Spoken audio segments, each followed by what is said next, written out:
So Profoto brought out two new heads, two new LED lights, and look, they were late to the market, right? They were. Let's not beat around the bush. I think a lot of Profoto users have kind of been calling out for LED lights for a while now, and Profoto were kind of working away at this in the background, and they finally brought out some units. So they like last year they brought out this kind of beast here.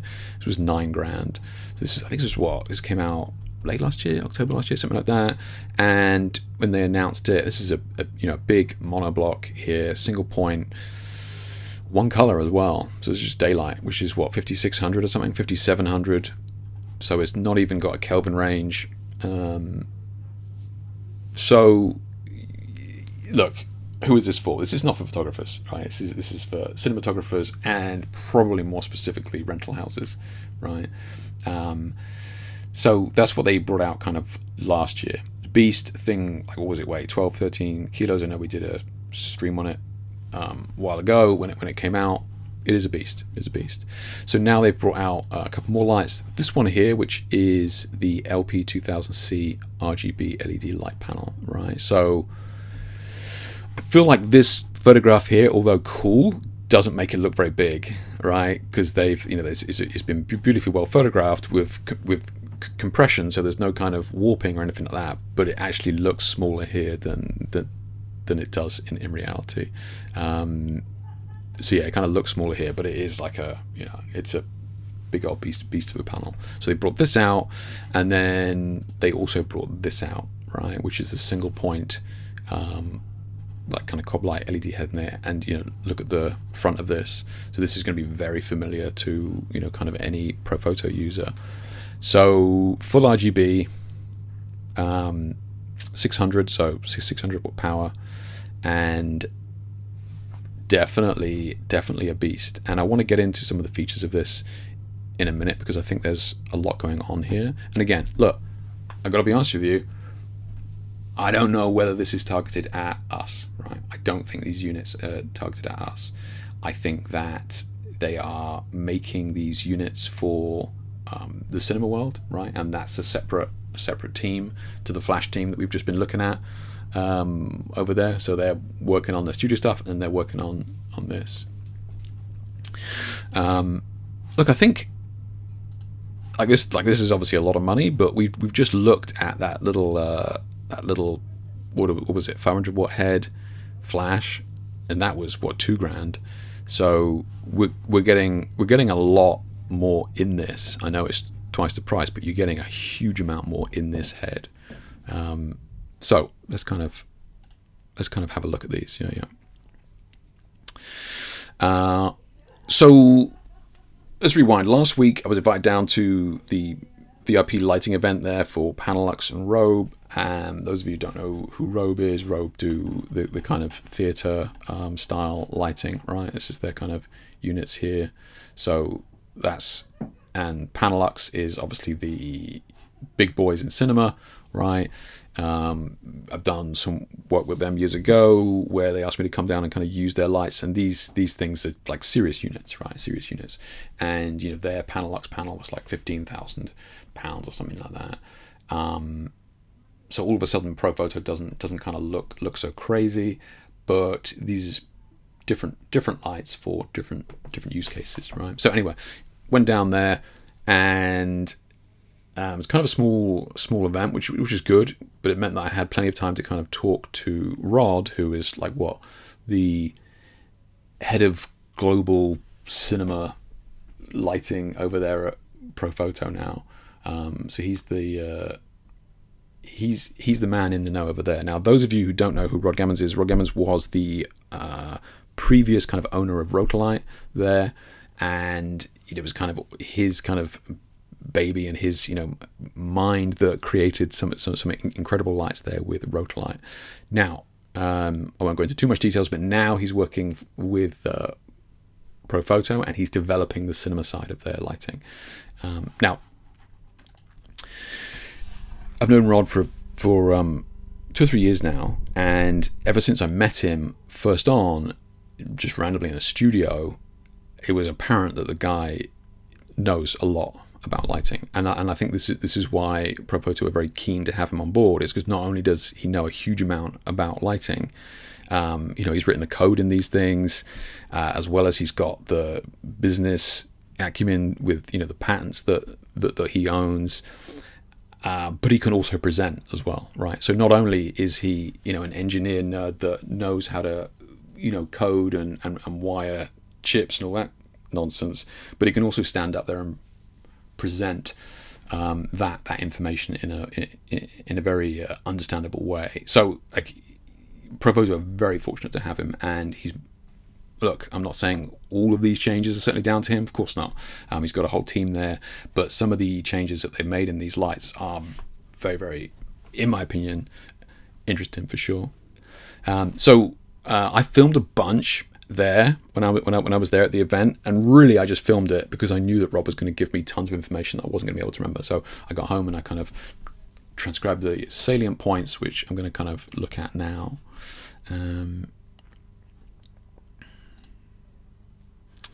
Now don't worry, there's not going to be a test at the end. But if there was, everything would be covered in that test right here. Okay.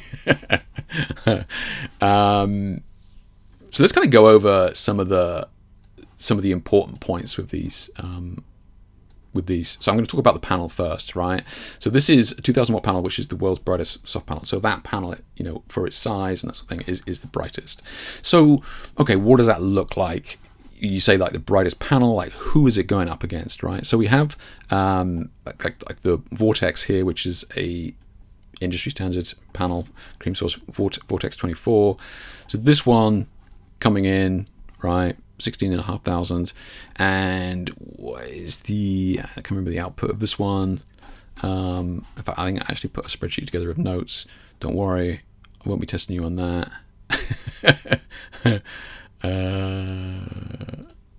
Here you go. So here's the power of the Profoto, right? 2000. We've got the Arri Sky S360 1600, and we've got the Vortex 24, which is like 1950, so pretty much 2000, right? And then we're looking at kind of like the bottom end here, 600. Like, what are the sort of prices that we're talking about? So when we're talking about Profoto pricing, look, I've just opened this stream, kind of kicking Profoto in the nuts about their encased, tube and all that sort of stuff. Look, I am not a Profoto fanboy, but look, I can't deny the facts that when they're coming out and going, look, this is brighter, lighter, and cheaper than the rest. Like, I'm just presenting what is out there at the moment. So the Arri Sky panel is, again, industry standard, right? 1600 watts. Now it is bigger, right? When we look at the sizes in a second, but you can see where it's kind of positioned here, especially in terms of weight, right? Which we'll get into in a second. So if people are curious about the sizes, this is the Profoto panel here. So I just put this together from the measurements that I got offline. So the Arri panel is a little bit bigger, right? And then the cream source is kind of smaller, and then the aperture obviously is considerably smaller at the 600 range compared to the 2000, right? So this kind of gives you just an idea of comparisons in terms of sizing and that sort of thing when we're talking about these kind of lights. Okay. So that's kind of where it sits. Yeah, that's kind of where it's sitting. That's who it's going up against. These lights, like I said, are not designed for us, whether we kind of, like it or not. Does anybody in here actually own like an LED panel? I know I recently did a review for the Nanlite Pavo Slim 120C, and that was a panel, right? So it was, like a panel light. And arguably you could say that the rotor lights are like a 12-inch panel. Basically, is it an LED light that isn't a single point cob light or a tube? Yeah. Oh, Danny, you got the X1. Oh, do you? You got the X1. So those of you who don't know what the X1 is, it's like a decent sized square panel. Beautiful light. I got two of them here as well. Absolutely beautiful light. Rhodolite make that one gorgeous. Serious piece of kit, but yeah, beautiful. Yeah. Just some old cheap ones, like several years old. Okay, yeah. So you got the what, like, I don't know, like newer or something like that. But you've got the panels, right? Yeah. Okay. So yeah, those are the, and then we come up here to this power, like 2,000 for a panel like this. 2,000 watts panel like this is very, very bright. Yeah, serious. Yeah. Steve says I have 2 Pavo Slims 120Cs. Nice, Steve. Okay, you got 2. Awesome. Okay. Have you had them long, Steve? You happy with them?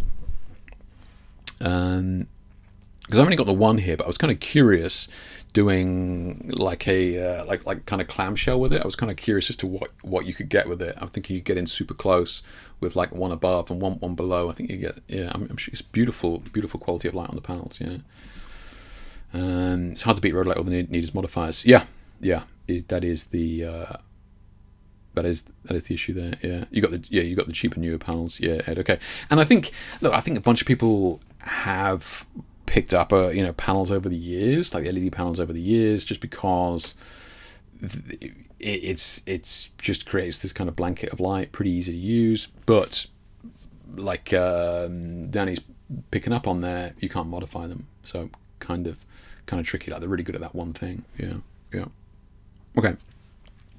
So just come back to the Profoto panel then. So the weight, right? This is a single unit. So let's talk about the weight here of the Profoto one. Might not seem a big deal, but when we get up to this end of sizes, it starts to become an issue. So this one is just over 25 kilos, and you compare it to like the Sky panel, which is 41, 53 for the Vortex.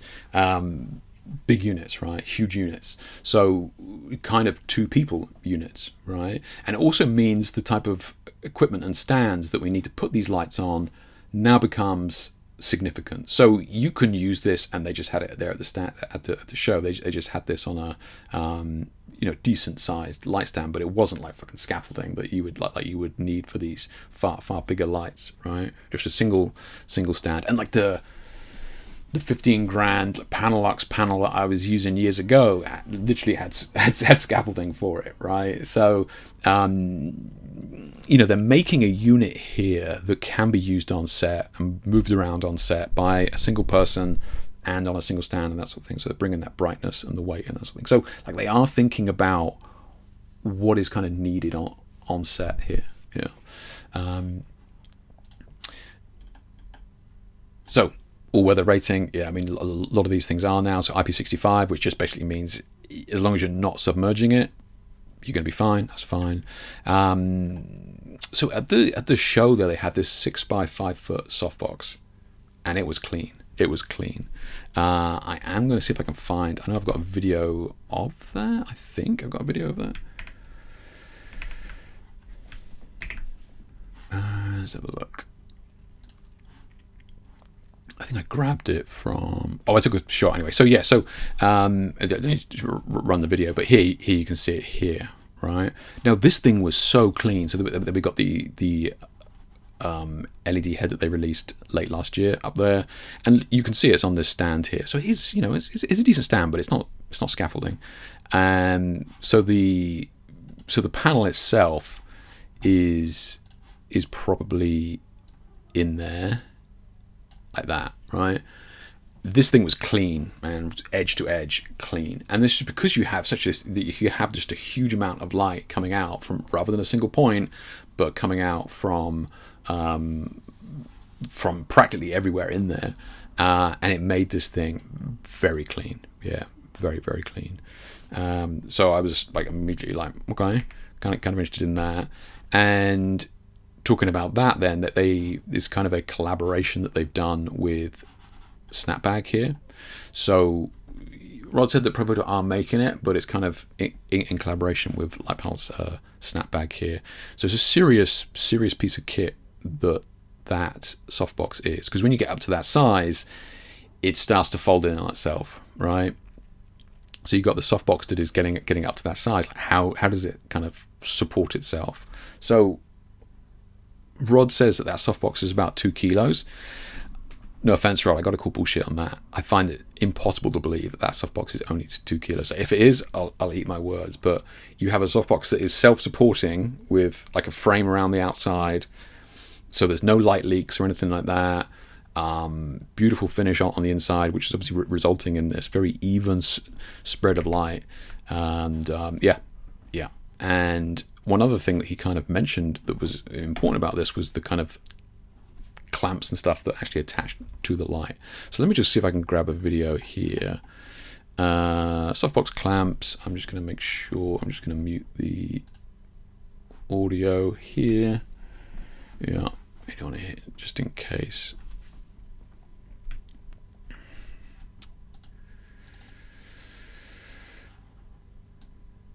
So what these, so it's a big old thing. So what he's pointing out here is the fact that it's got a rigid frame all the way around the outside, which means that it's no sagging and so no light leaks. So again, I was really impressed. And these are these clamps here, right? So these clamps just go onto the frame of this. So the whole light, the whole panel itself has been kind of designed with this tube that goes around the outside, that 360-degree tube that goes around the outside, that is like not only super useful for actually moving the thing around, but also enables tons of modifiers that can be used in it. They had like skateboard wheels that clamped onto the tubes that you could wheel it around the studio, and it has this ridge around the outside that they are adapting these modifiers to be clamped onto.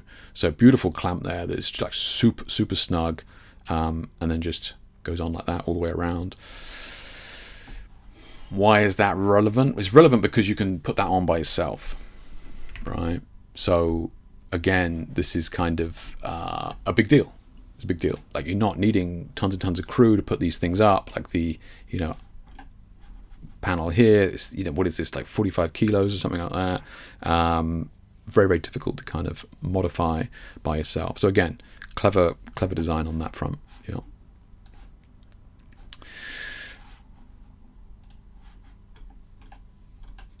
Now this thing also has the LEDs that flash in this panel, right? So that big panel has the ability to flash, yeah, which is kind of crazy, yeah. Let's check out the comments here a second. Yeah,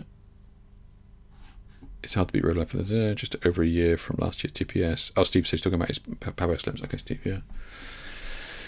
So this thing will flash, right? And not only flash, but it will high-speed sync flash as well. Now remember, this is a full RGB panel, so this whole unit can flash, which is certainly, to my knowledge, the biggest panel on the market that can flash. And look, let's not kid ourselves.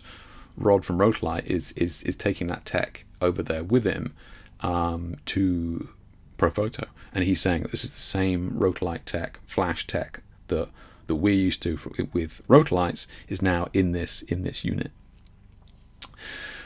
which is interesting. Now, this is not really relevant to cinema people, right? But they've got the tech. Why not put it in there? So he's coded it in there.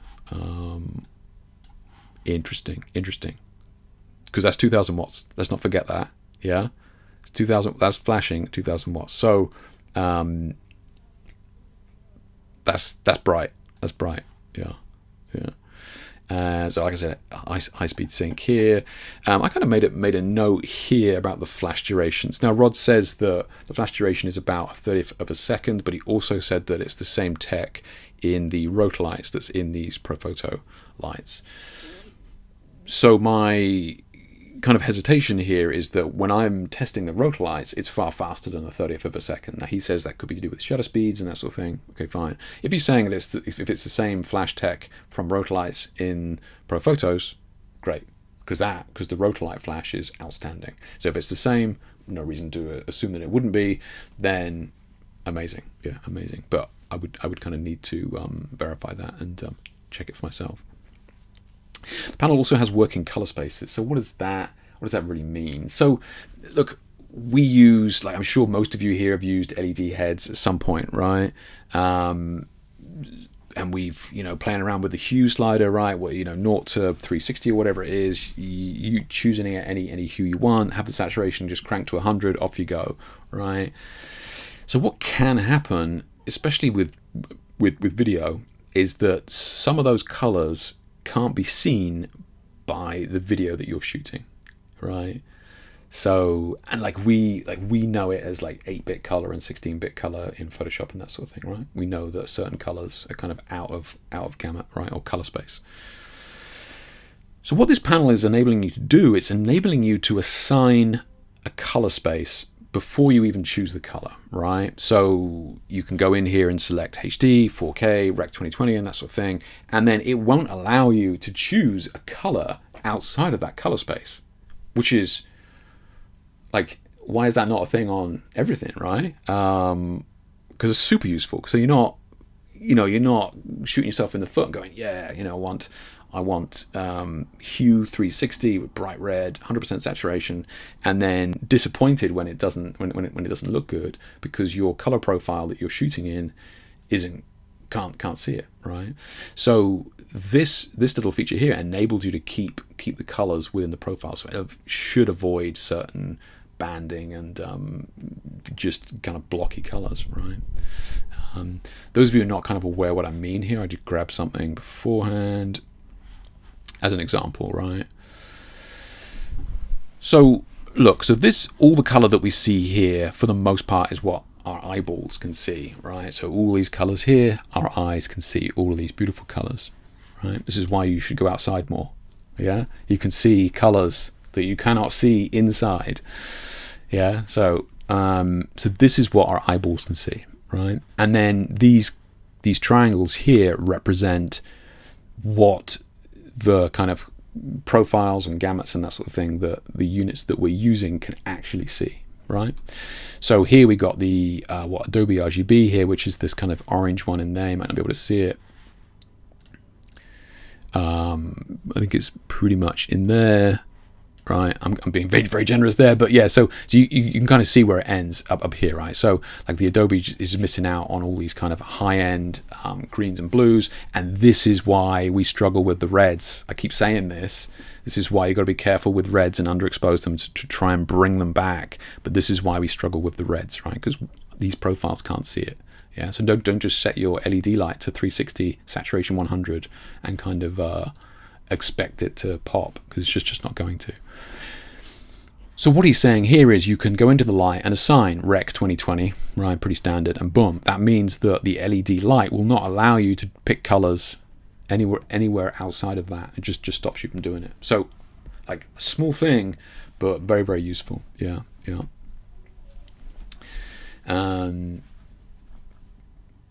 Let's have a look at these questions here.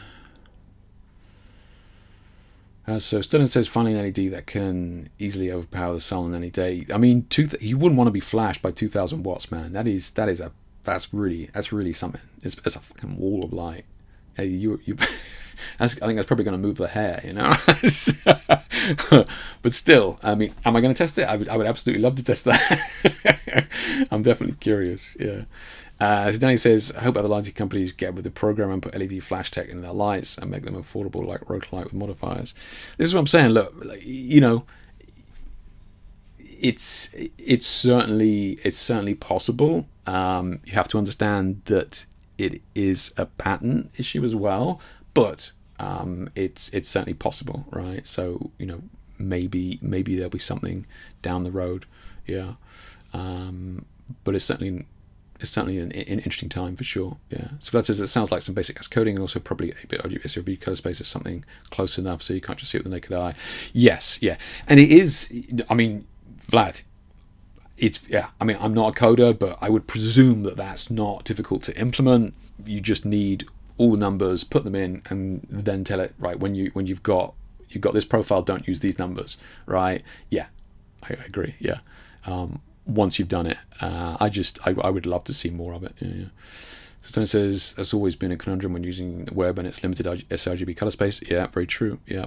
Edit in much larger spaces and then check the images afterwards and see that its color or brightness change. Yeah, exactly, Sterling. Yeah, that's always been an issue.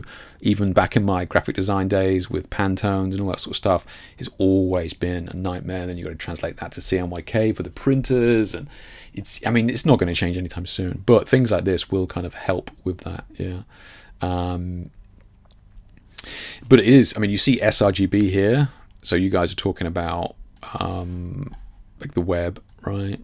So you guys probably can't see it on this screen here, but this is sRGB in here.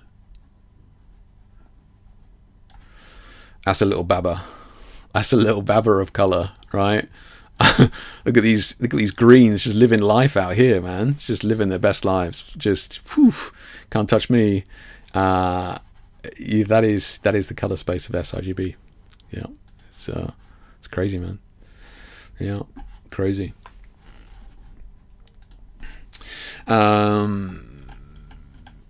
So I talk about the pricing there. I've already mentioned the pricing. Competitive pricing is based on the other sides of the panels that we're comparing it to in the same industry, right? So we're talking about the cinematography industry. Yeah. Competing power outputs. We've kind of already spoken about this with the powers, right? So it's coming. I think it's coming in at the right spot, right? To be competitive against things like the Arri Sky panel, which has just swamped the market for. Well, they came out in 2014 and something like that. So it's well over 10 years, absolutely swamped the market. So Profoto has to come in with competing with Arri in mind, right? That's what they got to do. They got to do what Arri's doing and do it better. And look, they're doing it for half the price, half the weight, and a bit more juice. So it could do well. It could do well. Yeah. Let's have a look. One-stop diffuser. So Rod opened it up on the inside. I think I got a video there. I'll just see if I can find it. 2 seconds. Vid inside panel. Here we go. Yeah.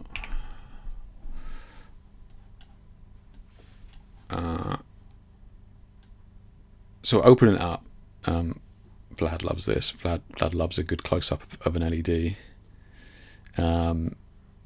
So what he's saying here, there's a channel here on the LED which can take diffusers, right? And it has like a one-stop diffuser which is bulbous as well. So it's kind of like this mini softbox that slides on the front here via this channel. Yeah.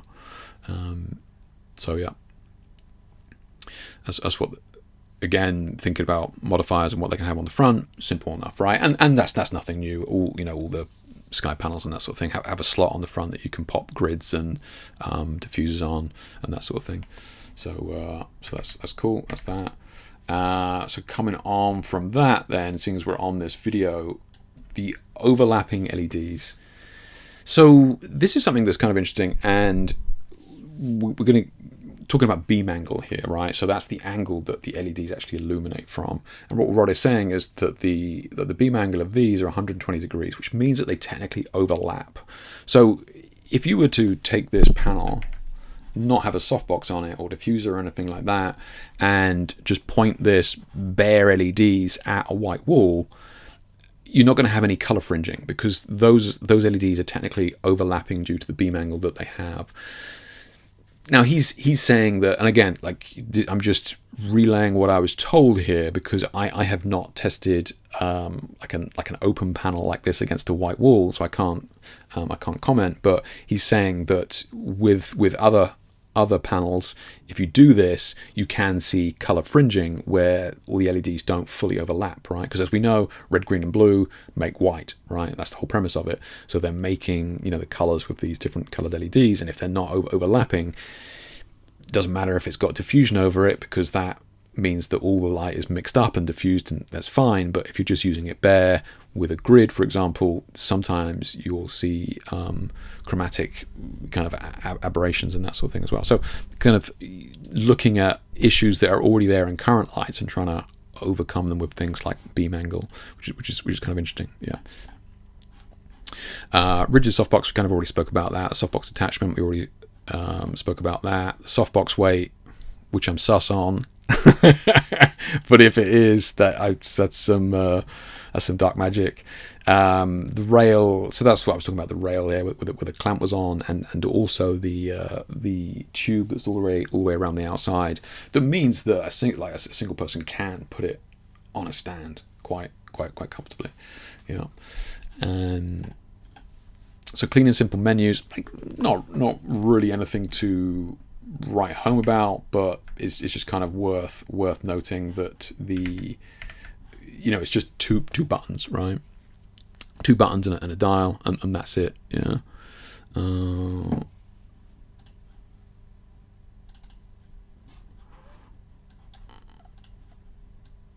There you go, it's the screen. So it is kind of weird because the screen looks kind of tiny on this when I went around there, and I was like, oh, but like it's just because the panel is absolutely huge. It just looks kind of out of place, and I think they've tried to add this extra glass panel around the outside to kind of make it seem bigger. But like it's just a regular screen, right? Full color screen on the back there, so you can kind of see that. But yeah, simple enough, nothing crazy in there.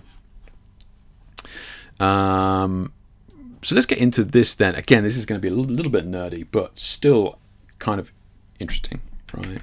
And this plays into when we look at the single point Profoto in a second. So at the top here, I know you can't see it because it's kind of overexposed, but it actually says 125 watts up there, right?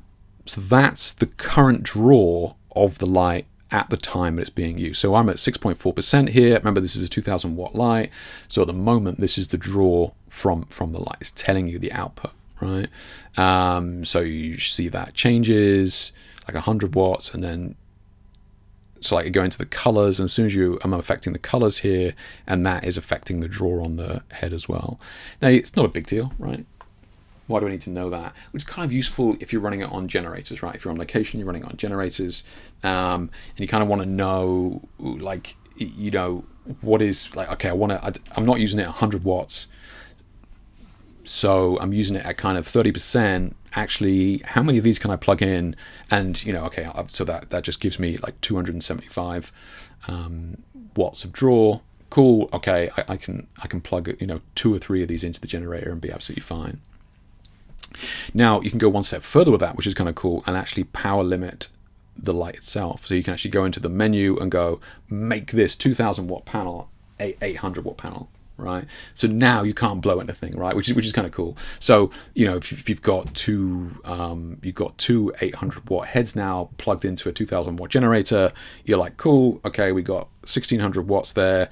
I can't blow up the generator by overcapping it, right? So again, like nice little features, again not relevant to us who don't use generators, but still, I mean, you can plug one of these into the wall at home, right? You couldn't plug very many into the wall at home, but you could plug one of these into the wall at home, which is kind of wild, yeah. So again, like nice little features in there that it's just like, okay, they are kind of paying attention, right? Which is cool, yeah. I don't think we go into anything else here. You can see the fans on the back there as well. Yeah. So just lastly on this, before we wrap up the panel here, one thing that Rod was seemingly very proud of was the fact that, brace yourselves, this is running on a constant current dimming system, okay, which basically means there is zero flicker, right? What would normally happen, and this happened years ago, we all dealt with it years ago, when you turn the power of an LED down, what the light emitting diodes were doing, they don't really like being turned down, as it were, it basically limits the brightness by turning the LED on and off, right? Now, what do our eyes see at, like 24 frames a second, something like that, 30 frames a second. So as long as the LED didn't drop below that 30 frames a second, right, the LED could pulse on and off, and we wouldn't notice it, but cameras would notice it, right? So this is where you got an issue, and this is what can give people headaches and all that sort of shit as well, because our eyes can't kind of see it, but they kind of do see it in the peripheral or whatever.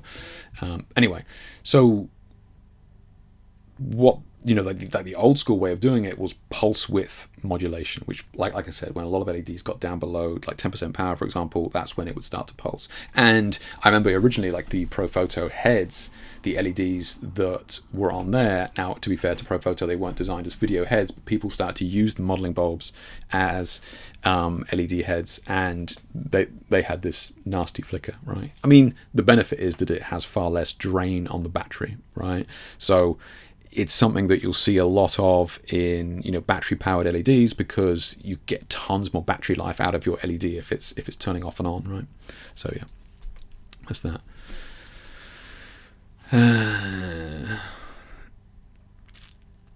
Let's have a look at some of these questions here. Neon's are a challenge. You mean neons as in like neon colors, like how to get neon colors? And now I finally know the reason why.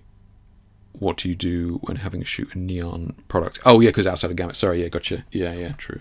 Yeah, what an interesting array they have there. If any other manufacturers watching, can we have the decimal, please?